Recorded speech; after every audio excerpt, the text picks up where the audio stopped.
Sesaat lagi Anda akan menyaksikan indahnya Ramadan yang dipersembahkan oleh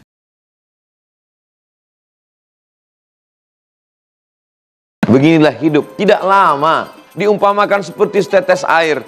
Berhenti kita di tepi danau samudera yang luas, lalu kita celupkan ujung jari kita ke dalam danau, lalu kemudian setelah itu kita tarik, yang menempel satu tetes di ujung jari kita. Inilah dunia.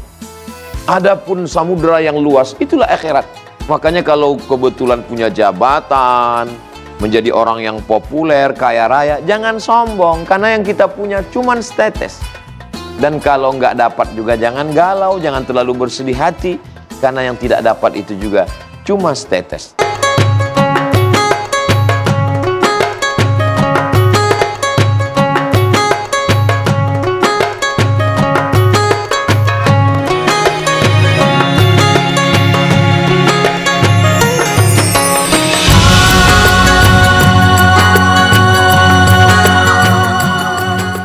Ya, bismillahirrahmanirrahim. Assalamualaikum warahmatullahi wabarakatuh. Alhamdulillahirabbil alamin. Segala puji bagi Allah, kita dikembalikan untuk berkumpul dalam suasana indahnya Ramadan dengan menemani sahur Anda di pagi hari ini. Untuk Anda yang pemirsa yang di rumah, ayo yang belum bangun segera bangun, karena waktu masih lumayan panjang ini, 1 jam ke depan kita akan menemani Anda sahur. Nah, kita tidak terasa pemirsa, waktu kita sangat cepat sekali. Dari yang kita kecil, lahir, kemudian kita kecil, kemudian kita sekolah, SMA, kuliah, sampai kita dewasa hingga kita berkeluarga, nampaknya tidak terasa waktu kita yang kita rasakan ini. Sehingga di kehidupan kesibukan kita juga kita sibuk mencari harta, sehingga kita tidak terasa waktu begitu cepat hingga lalai kita beribadah. Nah, dalam tema kesempatan pagi hari ini pemirsa, kita akan mengangkat tema tentang yang sangat menarik sekali, yaitu hidup hanya sebentar, apa yang dikejar? Nah, guru-guru kita sudah hadir, ada Ustadz Abdul Somad. Assalamualaikum Ustadz. Waalaikumsalam warahmatullahi wabarakatuh. Sehat Ustadz? Alhamdulillah Ustadz Sofyan. Masya Allah. Ustadz Hilmi Firdausi sehat? Sehat, Ustaz. Alhamdulillah. Baik, nanti kita akan membahas tema yang sangat menarik sekali ini. Hidup hanya sebentar, apa yang dikejar? UAS akan berbicara tentang fakta atau kehidupan, fase kehidupan dalam Islam. Silakan Ustaz. Bismillahirrahmanirrahim. Assalamualaikum warahmatullahi wabarakatuh. Waalaikumsalam warahmatullahi wabarakatuh. Alhamdulillah wassalatu wassalamu ala rasulillah wa ala alihi wa sahbihi wa man tabi'ahu wa mawalah. Terima kasih Ustadz Sofyan. Alhamdulillah bersama kita guru kita semua Al-Mukarram Ustadz Hilmi Firdausi, mudah-mudahan sehat, amin, panjang umur, berkah ilmunya untuk kita semua, adik-adik dari Tazkiyah, kemudian jamaah dimanapun berada yang sedang menantikan detik-detik imsak saat menikmati makan sahur, mudah-mudahan semuanya dalam keadaan istiqomah dalam naungan la ilaha illallah Muhammad Rasulullah sallallahu alaihi wasallam. Kalau boleh saya bertanya, mana yang, karena cerita kita temanya kan tentang singkatnya waktu, mana yang lebih lama, 5 menit atau 50 menit? 50 menit? Yakin? Oke, 50 menit lebih lama dari 5 menit. 5 menit nunggu buka puasa, 50 menit main medsos. 5 menit nunggu buka puasa, lama banget kayaknya. Mulai berubah.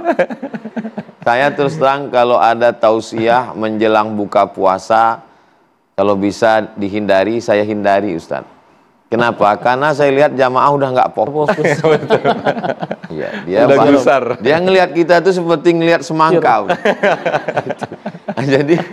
Jadi sebenarnya 5 menit atau 50 menit itu bukan pada waktunya, tapi relatif.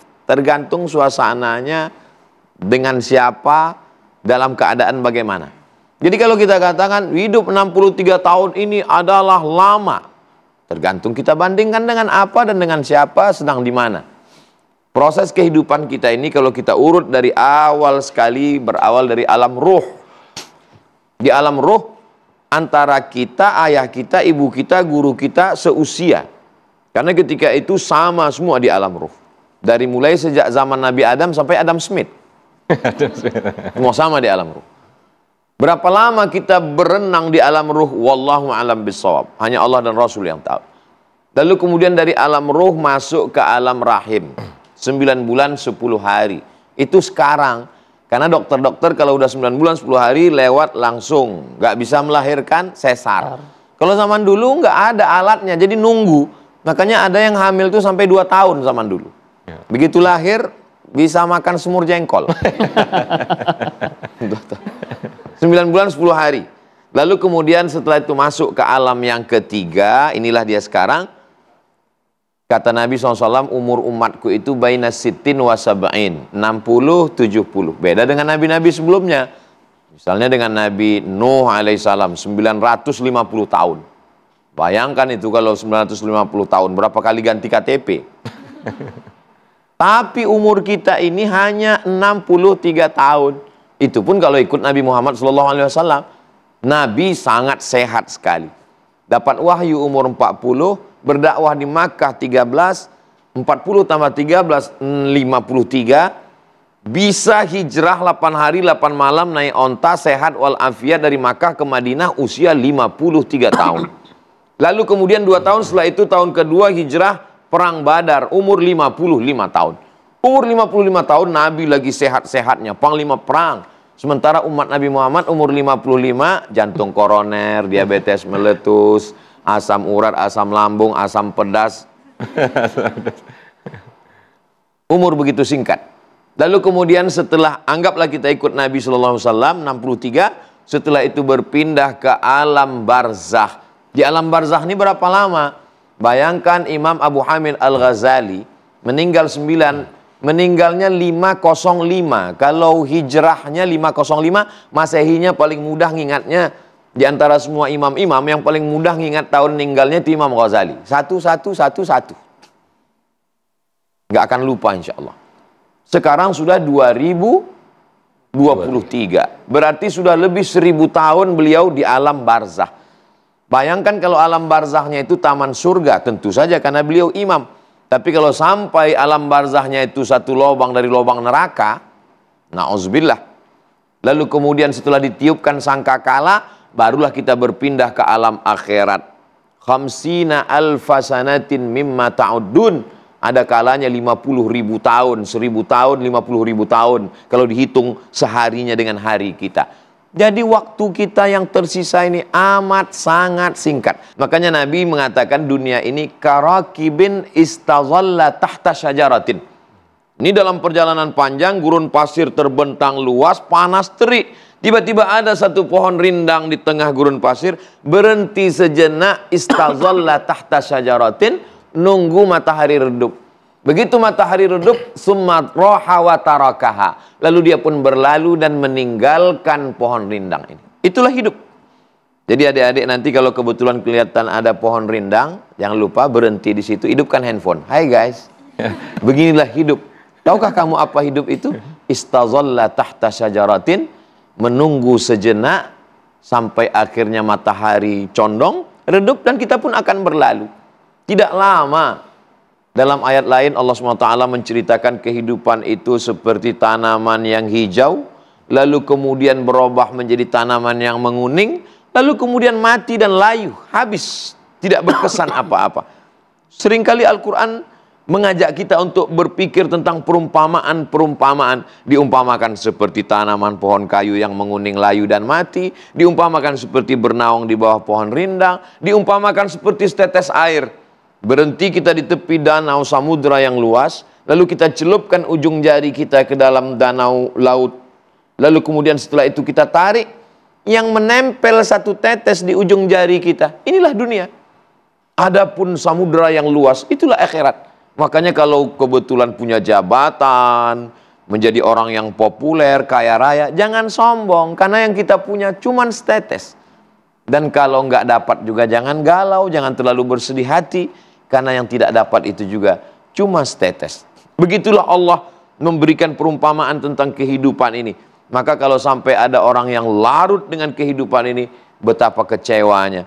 Ketika kita sedang berada di sini, manfaatkan kesempatan ini seefisien mungkin. Dan Ramadan mendidik kita untuk itu. Makanya di Ramadan ini tidak ada waktu yang terbuang. Dari mulai siangnya siam, malamnya qiyam, diawali bangunnya sahur, habis sahur berzikir, mungkin sebelum sahur sempat tahajud, sebelum sahur menanti imsak.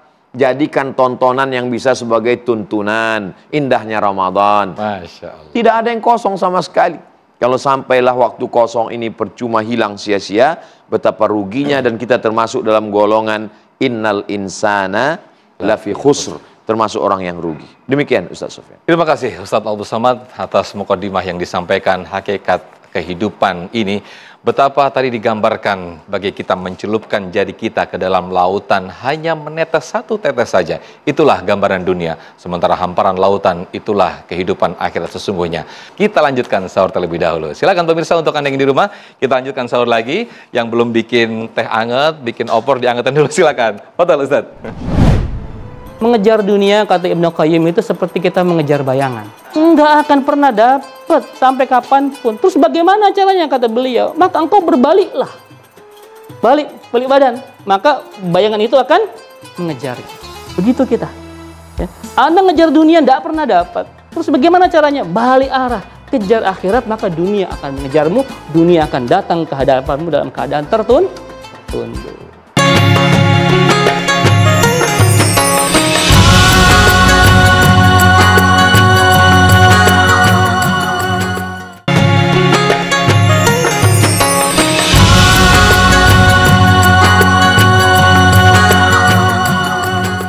Baik, Masya Allah, tabarakallah, terima kasih pemirsa. Anda masih di indahnya Ramadan, masih dengan tema besar kita, hidup hanya sebentar, apa yang dikejar? Nah, di segmen ini, Ustadz Hilmi Firdausi akan memberikan penjelasan bagaimana sih kiat-kiat sukses dalam menjalankan kehidupan yang hanya sementara ini. Silakan Ustadz Hilmi Firdausi.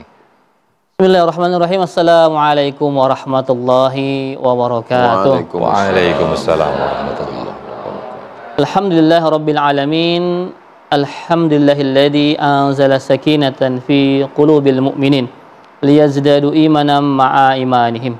Asyhadu an la ilaha illallah wa asyhadu anna sayyidana Muhammadan abduhu wa rasuluhu la nabiyya wa la rasula ba'dah. Allahumma salli wa sallim wa barik ala hadan nabiyil karim sayyidina wa habibina wa syafi'ina wa maulana Muhammadin wa ala alihi wa sahbihi ajma'in. Rabbis shrah li sadri wa yassir li amri wa hlul 'uqdatam min lisani yafqahu qawli, amma ba'd.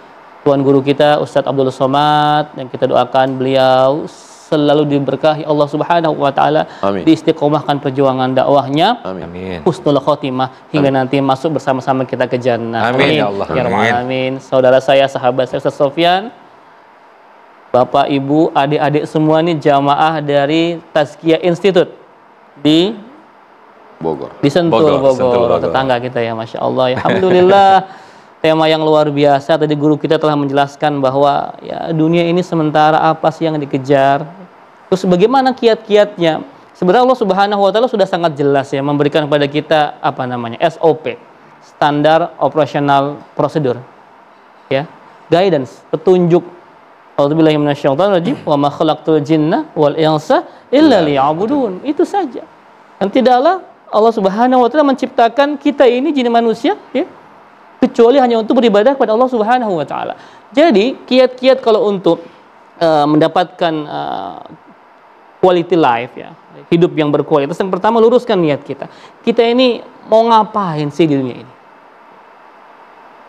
Ibadah kepada Allah Subhanahu wa taala, dan ibadah ini konteksnya tidak melulu harus hanya sholat ya, hanya baca Quran, hanya saum, hanya haji, umroh, tidak ya. Ibadah itu luas sekali. Semua yang kita lakukan ya yang baik-baik dengan diiringi bismillahirrahmanirrahim, maka itu menjadi ibadah. Ya. Ingat ya, adik-adik, kuliah ibadah bukan? Tergantung. Ya. Karena ada mahasiswa yang datang hanya untuk melihat cem-cemannya. Gitu kan ya. Rubah orientasi niatnya, semua untuk ibadah kepada Allah Subhanahu wa taala. Dulu ketika kecil ya, orang tua kita bilang, "Nak, kamu sekolah yang benar ya, Nak ya. Nanti kuliah yang benar ya, supaya kamu dapat kerja." Itu kan? Suka bilang gitu ya. Supaya dapat kerja, gaji gede, nanti punya pasangan yang cantik, yang ganteng, punya rumah segala macam. Rubah orientasinya, bukan untuk itu kita sekolah. Ya, sempit sekali. Sekolah itu untuk ibadah kepada Allah Subhanahu wa taala. Anda hadir di sini pun bukan buat selfie sama UAS ya, ibadah kepada Allah Subhanahu wa taala. Ya, asal luruskan niat, baca bismillah. Kullu amrin dzibalin la yubda bismillahirrahmanirrahim fa huwa aqta, fa huwa abtar. Ya, setiap urusan kalau kita nggak mulai dengan bismillahirrahmanirrahim maka putus tuh, ya. Tadi datang ke sini bismillahirrahmanirrahim, saya mau ngaji thalabul ilmi. Kenapa? Karena satu, thalabul ilmi itu wajib, ya. Thalabul ilmi faridatun ala kulli muslimin wa muslimati. Wajib hukumnya, ya. Man salaka tariqan yaltamisu fi ilman sahalallahu bi tariqan ilal jannah. Ya. Di sini ada yang paling jauh di mana sini? Ya. Bogor semua ya, insyaallah. Yang paling jauh UAS berarti ya, Pekanbaru ya, ya. Makin jauh langkah kita ke sebuah majlis ilmu, makin besar pahalanya insyaallah, ya. Luruskan niat kita. Yang kedua apa? Ubah orientasi kita yang selama ini dunia minded menjadi akhirat minded. Kita kejar akhirat, ya, karena kalau kita kejar akhirat kita dapat dua-duanya. Begitu banyak orang yang orientasinya akhirat, dunia dia dapat. Tapi kalau dia hanya mencari dunia, nggak dapat akhirat. Begitu ya. Mengejar dunia, kata Ibnu Qayyim, itu seperti kita mengejar bayangan. Tahu ngejar bayangan? Pernah nggak ngejar bayangan? Pernah nggak ngejar bayangan? Dapat nggak?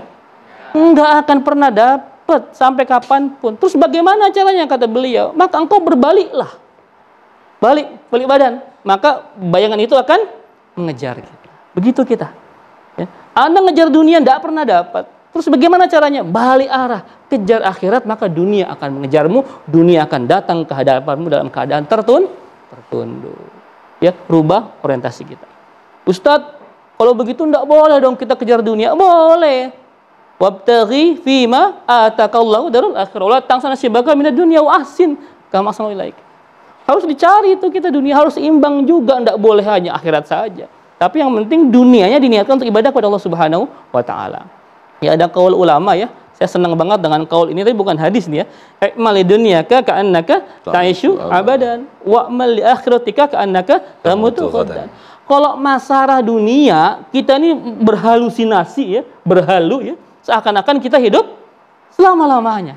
Teman-teman semua kalau belajar ya, cari ilmu segala macam itu seakan-akan kita ini panjang umur kita. Kalau bisnis ya, jangan mikir besok mati. Kamu bisnis apa? Ah, nggak usah lah, saya besok bakal kiamat. Jangan begitu. Ya, mau cari jodoh juga, aduh besok kiamat ini Ustadz, nggak perlu lah, jangan. Kalau untuk masalahnya dunia, muamalah, berpikir yang panjang, seakan-akan kita hidup selama-lamanya. Wa amal li akhiratika ka'annaka tamutu ghadda. Namun sebaliknya, kalau masalah urusan akhirat, ibadah kepada Allah, seakan-akan kita mati besok pagi. Kalau lagi sholat, jangan mikir kita hidup panjang. Bro, sholat nanti aja lah, hidup saya masih panjang, masih lama, masih muda ini. Belum tentu.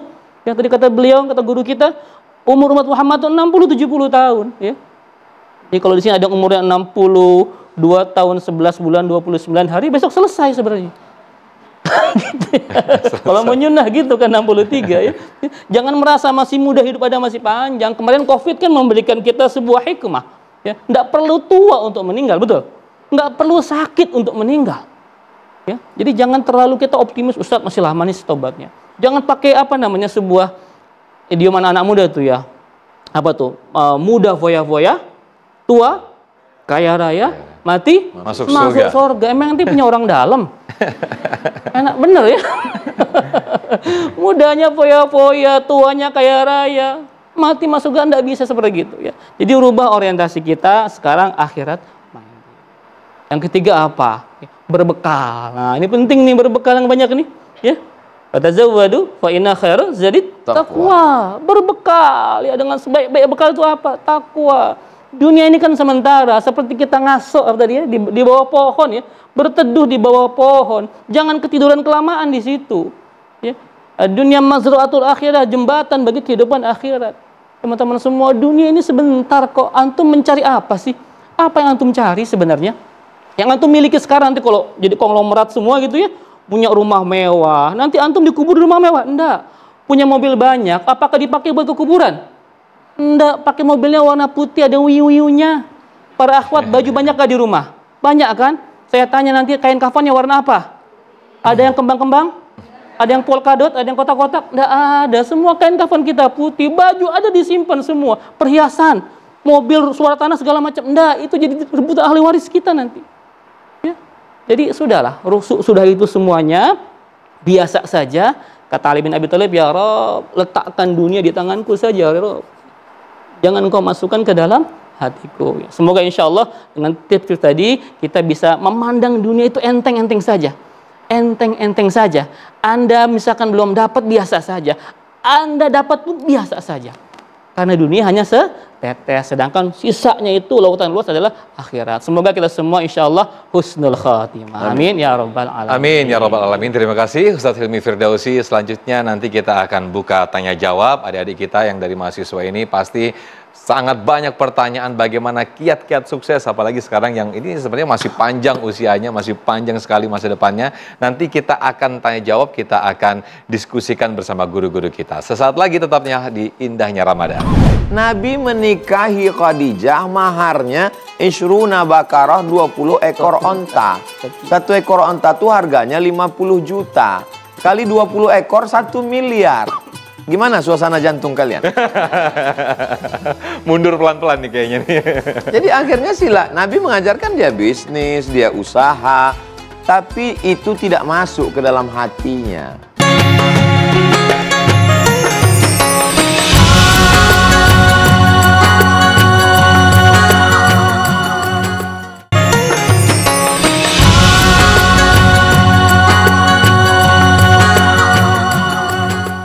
Terima kasih pemirsa, Anda masih di Indahnya Ramadan dengan tema besar kita, hidup hanya sebentar. Apa sih yang dikejar? Saya ajak para mahasiswa adik-adik dari Tazkiyah ini ya, Tazkiyah Andalusia. Silakan, siapa yang mau bertanya? Oke, saya geser ke sana dulu. Silakan. Boleh langsung berdiri? Oke, nanti akan dijawab oleh guru kita, UAS. Silakan. Bismillahirrahmanirrahim. Assalamualaikum warahmatullahi wabarakatuh. Waalaikumsalam warahmatullahi wabarakatuh. Perkenalkan, nama saya Siti Aisyah dari Institut Tazkiyah Sentul Bogor. Izin bertanya Ustadz, dari surah Al-Qasas yang Ustadz Hilmi bacakan tadi, manakah yang harus kita dahulukan, duniakah atau akhiratkah? Karena tentunya banyak orang yang berpersepsi, kalau nggak ada dunia, bagaimana mau dapat akhirat? Sekian Ustadz, mohon penjelasannya. Baik, terima kasih. UAS, fadhal. Kalau adik-adik kuliah, lalu kemudian ngurus ijazah, itu bukan berarti mendahulukan dunia daripada akhirat. Jadi jangan nanti setelah 8 semester nggak ngurus ijazah. Pas ditanya, ente nggak ngurus ijazah, yang penting akhirat. Karena kita masih tinggal di dunia. Begitu juga kalau kita menikah, niatnya lillah seperti yang disampaikan guru kita, Ustadz Hilmi Firdausi, bukan berarti nggak ngelihat wajahnya. Karena itu sunnah, ngelihat wajah dan telapak tangan. Jadi jangan, saya nggak mau ngelihat wajahnya mama, saya mau nikah aja langsung. Iya kalau bismillah, kalau na'udzubillah. Astagfirullah. Iya. Udah gitu istighfar lagi. Ikuti sunnah Rasul. Nah, apakah Nabi meninggalkan dunia? Enggak. Nabi itu menikahi. Saya sebenarnya sungkan nyampaikan ini, tapi saya sampaikan juga. Sungkannya kenapa? Karena ini nanti membuat detak jantung adik-adik yang laki-laki agak kurang normal sedikit. Memangnya informasinya tentang apa Ustadz? Nabi menikahi Khadijah, maharnya Ishruna Bakarah, 20 ekor onta. Satu ekor onta itu harganya 50 juta. Kali 20 ekor 1 miliar. Gimana suasana jantung kalian? Mundur pelan-pelan nih kayaknya nih. Jadi akhirnya Nabi mengajarkan dia bisnis, dia usaha, tapi itu tidak masuk ke dalam hatinya. Ketika Nabi Sulaiman alaihissalam dengan kekayaannya, dengan istananya, apa kata dia? Hadza min fadli rabbi liyabluwani aashkur am akfur. Saya baca dalam buku Ensiklopedia Ekonomi Syariah bagaimana harta warisan Abdurrahman bin Auf 6 triliun. Ustadz baca di buku siapa? Ensiklopedia Ekonomi. Yang nulis siapa? Guru kalian, Profesor Dr. Safi Antonio. Ustadz dapat buku dari mana? Beliau yang ngasih. Jadi jangan nanti setelah tamat ditanya, gimana bisnisnya adik-adik? Serahkan pada Allah. Ulama-ulama yang mengejar akhirat itu, dia tidak meninggalkan dunia. Imam Malik bin Anas punya kereta kencana di Madinah. Tapi ada imam yang zuhud di Kufah, namanya Imam Sufyan Ats-Tsauri. Dulu imam itu kalau ada yang ingin disampaikan, dia kirim surat. Bukan update status nyindir di medsos. Imam Sufyan Ats-Tsauri ngirim surat. Malik, kenapa kamu punya kereta kencana? Kamu kan ulama. Apa kata Imam Malik bin Anas? Aku memang punya kereta kencana, tapi nggak pernah aku naiki. Aku malu di atas kereta kencana, sementara di bawah tanah itu ada jasad Sayyidina Muhammad sallallahu alaihi wasallam. Imam Malik mengambil beberapa keping uang emas, dia panggil muridnya Imam Muhammad bin Idris Asy-Syafi'i, wahai Syafi'i, ini beberapa keping uang emas, carilah guru yang lebih alim daripada aku. Begitu ulama salafus saleh. Bukan seperti guru sekarang, kamu belajar sama aku sampai mati karena nggak ada yang lebih hebat daripada aku. Jadi dunia dan akhirat dapat kedua-duanya. Insya Allah adik-adik tetap belajar lillah, dapat ijazah diurus. Nanti ketika menikah juga karena Allah, lihat juga wajahnya berkenan di hati.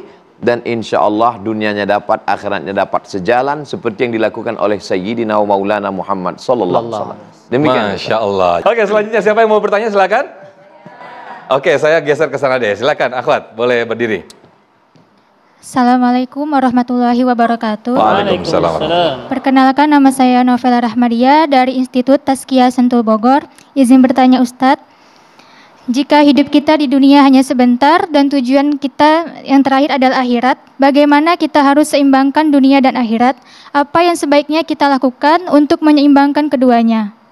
Sementara iman kita selalu naik turun. Terima kasih. Assalamualaikum warahmatullahi wabarakatuh. Waalaikumsalam warahmatullahi. Silakan Ustaz Hilmi Firdaus. Ya, betul ya. Boleh. Kalau masih hidup imannya naik turun ya. Al-imanu yazid wa yanqus.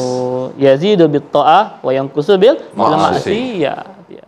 Naik kalau kita taat naik itu. Adik-adik semua kalau sedang ngaji gini, wah naik semua imannya. Masya Allah. Entah pulang ke kosan, ya, gitu deh, gitu ya. Ya. Gimana cara menyeimbangkannya? Betul sekali. Mbak siapa namanya? Mbak Novel.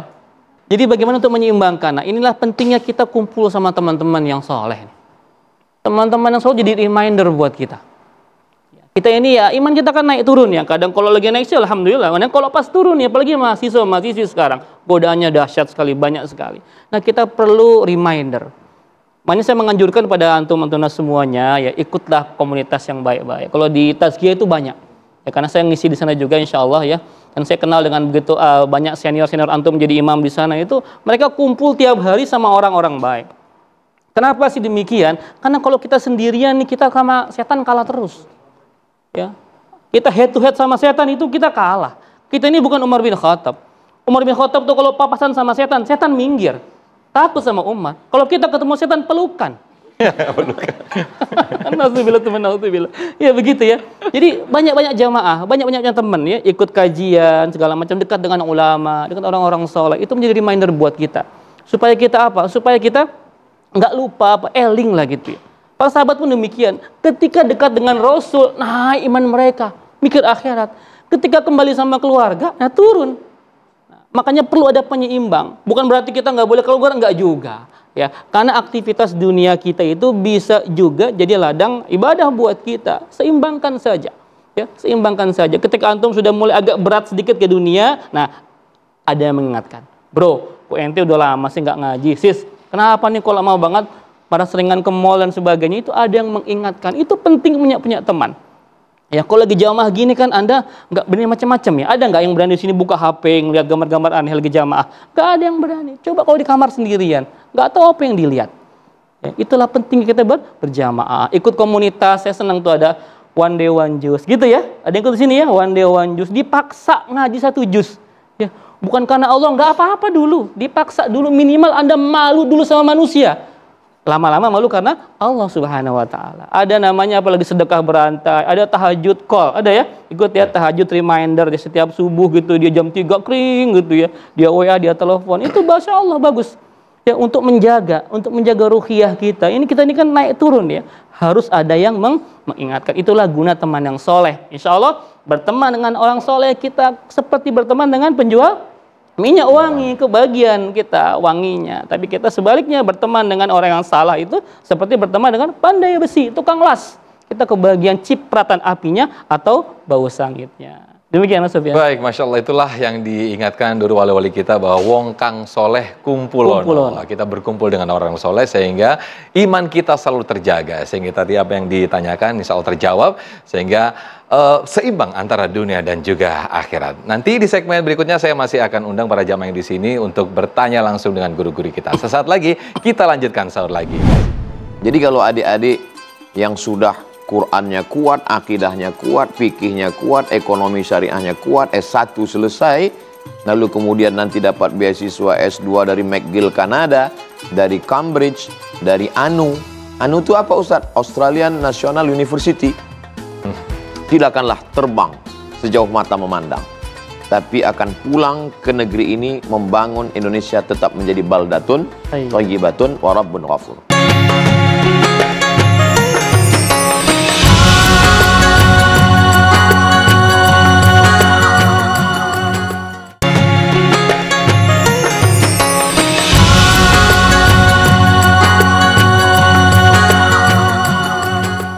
Baik, alhamdulillahirrahmanirrahim, kita kembali di indahnya Ramadan, masih menemani santap sahur Anda. Masih ada sedikit waktu nih bagi Anda yang belum sahur, ayo buruan bangun. Yang masih ada makanan banyak di meja segera dihabiskan mumpung belum masuk waktu imsak. Kita kembali ke tema besar kita, yaitu hidup hanya sebentar. Apa sih yang dikejar dengan guru-guru kita yang nanti insya Allah kita belajar bersama. Ayo, siapa lagi yang mau tanya? Saya sudah bersama jamaah ikhwan. Oke, saya kasih waktu dulu ke sisi kanan kiri saya. Silakan. Boleh diperkenalkan dan juga diajukan pertanyaan. Insya Allah akan dijawab terlebih dahulu oleh UAS. Silakan. Bismillahirrahmanirrahim. Assalamualaikum warahmatullahi wabarakatuh. Waalaikumsalam. Perkenalkan Ustadz, nama saya Erdan Syarifal. Asal kampus saya dari Institut Agama Islam Tazkiyah. Asal daerah saya Indragiri Hulu Riau. Izin bertanya Ustadz, bagaimana tanggapan Ustadz tentang kita menuntut ilmu di negeri yang minoritasnya itu minoritas non-muslim, dengan niat kita untuk mencari ilmu dunianya seperti kayak ekonomi, teknologinya. Kemudian di dalam hati kita juga tersirat niat untuk berdakwah kepada mereka. Kita tunjukkan seperti akhlak kita, adab kita, dan cara berperilaku kita sehari-hari kepada mereka, bahwa ingin menunjukkan kepada mereka bahwasanya ini loh Islam itu tidak seburuk yang mereka bayangkan. Pertanyaan saya, apakah ini juga termasuk ibadah atau juga, dan yang kedua pertanyaannya, apakah ini juga termasuk menyeimbangkan dunia dan akhirat? Sekian, terima kasih. Assalamualaikum warahmatullahi wabarakatuh. Waalaikumsalam warahmatullahi. Silakan UAS. Rektor pertama Al-Azhar Kairo, Syekh Profesor Dr. Muhammad Al-Bahi, mendapat gelar doktor dari Jerman. Ketika saya belajar di Mesir, nama Menteri Agamanya Profesor Dr. Syekh Hamdi Zakzuk. Menteri Agama, Menteri Wakafnya juga mendapat gelar doktor dari Jerman. Kemudian yang tertinggi di Al-Azhar itu Grand Syekhnya, Syekhul Azhar, adalah Profesor Dr. Syekh Abdul Halim Mahmud. Syekh Abdul Halim Mahmud mendapat gelar doktor dari Universitas Sorbonne, Paris, Prancis. Lalu kemudian ada ulama besar yang dijadikan sebagai bapak sastrawan Indonesia, Syekh Hamzah Fansuri, yang mengungkap bagaimana kehidupan Hamzah Fansuri ini ditulis oleh salah seorang ulama bernama Profesor Dr. Najib Al-Attas. Dan beliau mendapat gelar doktor dari Inggris. Lalu kemudian itu ilmu agama, ilmu sastra. Apa bukti sudah begitu banyak, dan untuk negara kita tentu saja kebanggaan kita mantan presiden kita yang lalu, yaitu Bapak Profesor Dr. B.J. Habibie. Beliau ketua ICMI, Ikatan Cendekiawan Muslim Indonesia. Maka muncullah statement beliau, berhati Makkah, berotak Jerman. Jadi kalau adik-adik yang sudah Qurannya kuat, akidahnya kuat, fikihnya kuat, ekonomi syariahnya kuat, S1 selesai, lalu kemudian nanti dapat beasiswa S2 dari McGill Kanada, dari Cambridge, dari ANU. ANU itu apa Ustaz? Australian National University. Silakanlah terbang sejauh mata memandang. Tapi akan pulang ke negeri ini membangun Indonesia tetap menjadi baldatun, thayyibatun, wa rabbun ghafur. Kuatkan dulu insya Allah, maka sesungguhnya contoh-contoh yang pernah para ulama kita dulu, mereka tetap kembali, tidak ada imannya yang hilang. Tapi kalau antum ragu, nggak usah berangkat. Demikian Ustaz. Baik, terima kasih. Selanjutnya saya tadi sudah di segmen sebelumnya ada 2 akhwat, sekarang saya kesempatan 1 ikhwan lagi deh. Silakan, boleh berdiri. Ya, silakan. Baik, bismillah, assalamualaikum warahmatullahi wabarakatuh. Waalaikumsalam warahmatullahi wabarakatuh. Perkenalkan, nama saya Muhammad Raka Wijaya, asal dari kampus Institut Tazkiyah Sentul Bogor, asal daerah dari Provinsi Riau, Kabupaten Siak. Ya. Baik, saya izin bertanya Ustadz, bagaimana pendapat Ustadz dengan seseorang yang ia berambisi untuk mengejar dunia, kemudian setelah ia mendapatkan dunia, dia berkeinginan untuk menginvestasikan apa yang didapatnya itu untuk akhirat. Lalu bagaimana pendapat Ustadz terhadap orang yang berambisi untuk mengejar akhirat, namun ia tidak terlalu peduli terhadap urusan kehidupan dunia, atau dia hanya menjalaninya sekedarnya saja, Ustaz? Mungkin itu aja Ustaz, terima kasih. Assalamualaikum warahmatullahi wabarakatuh. Waalaikumsalam warahmatullahi wabarakatuh. Silakan Ustaz Hilmi. Berambisi mengejar dunia nanti untuk akhirat. Itu di ujung hidupnya apa bagaimana itu? Ya, jadi kalau berambisi dunia saja tanpa akhirat itu salah. Ya, hari ini banyak begitu orang ya berambisi mengejar dunia. Dia bangun pagi, ya dia bangun berangkat kerja. Kalau Anda semua nanti tinggal di Jakarta itu ya, kalau di kompleks saya itu jam 5 orang sebelum subuh sudah rapi semua ke kantor untuk mengejar ke stasiun kereta. Setiap hari seperti itu, mereka pulang jam 9, maka jam 10, jam 11 nggak kenal matahari mereka, nggak temu dengan keluarga. Untuk mencari apa? Mencari dunia. Seperti itu, mereka terlalu berambisi segala macam, ya akhirnya untuk kehidupan sosialnya kurang, untuk keluarganya kurang, anak-anaknya juga nggak terpantau gitu ya, nggak ketemu sama anak, dia berangkat anaknya belum bangun, ya dia pulang anaknya sudah tidur, seperti itu.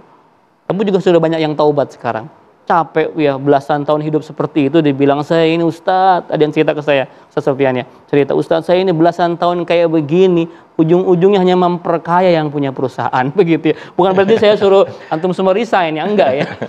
Jadi tolong nggak diseimbangkan, karena begitu banyak orang itu ketika dia ambisi sama dunia itu akhiratnya lupa.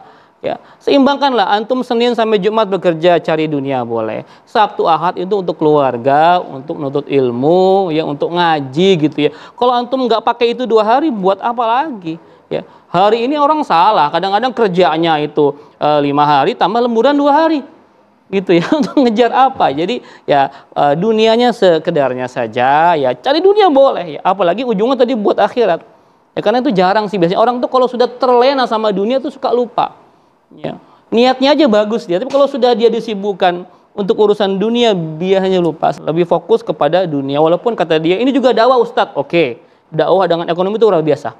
Ya, saya bilang saya ada pondok saya di Sentul ya, saya bilang ke santri saya, antum semua masuk pondok itu bukan buat jadi Ustadz semua, ya teman-teman sekalian ya, antum semua masuk ke pondok, masuk ke Universitas Islam itu bukan semua buat jadi Ustadz juga enggak, ya.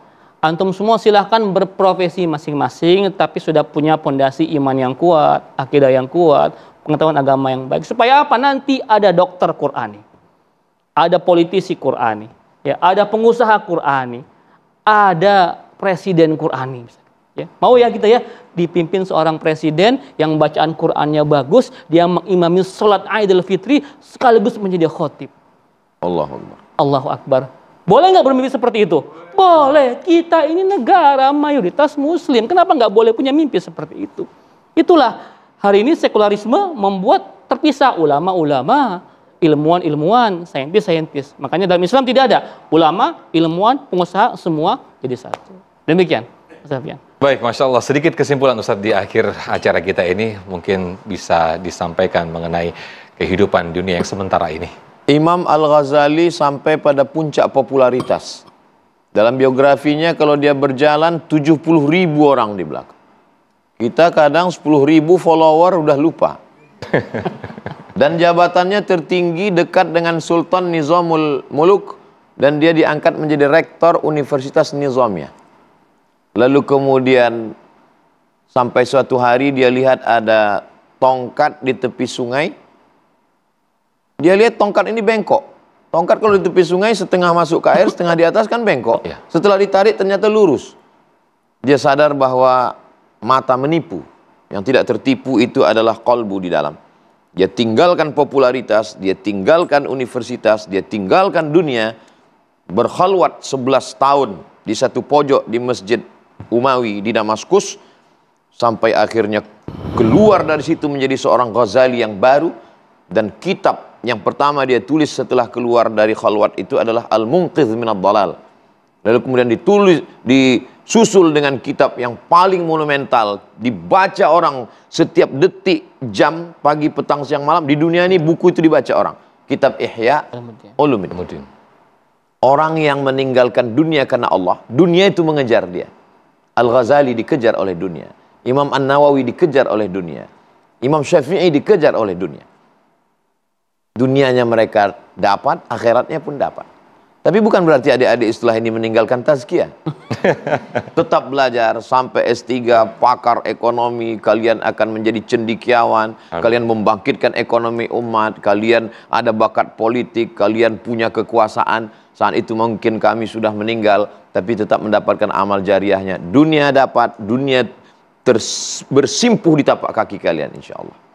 Baik. Demikian, Ustaz. Terima kasih Ustadz Abdul Somad, terima kasih Ustadz Hilmi Firdausi. Semoga apa yang disampaikan oleh guru-guru kita tadi menjadi bekal tersendiri untuk semakin kuat menyeimbangkan kehidupan kita yang sementara ini.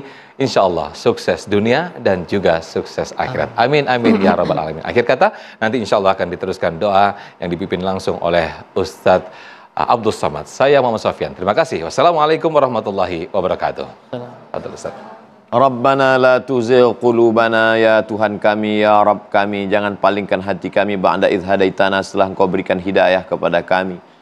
Ya muqallibal qulub, Engkau yang membolak-balikkan hati, sabbit qulubana, kokohkan hati kami ala dinik, dalam agamamu, ala ta'atik, dalam ketaatan kepadamu. La taj'alid dunya akbara hammina, jangan jadikan dunia ini sebagai cita-cita tertinggi kami, wala mablagha ilmina, jangan jadikan dunia ini sebagai harga ilmu kami. Allahumma ja'alil hayata ziyadatan lana fi kulli khair, jadikan kehidupan ini sebagai tambahan amal saleh. Wa ja'alil mauta rahatan lana min kulli syarr, jadikan kematian itu membuat kami berhenti dari segala dosa-dosa. Wa sallallahu ala sayyidina Muhammad wa ala alihi wa sahbihi wasallam, walhamdulillahi rabbil alamin.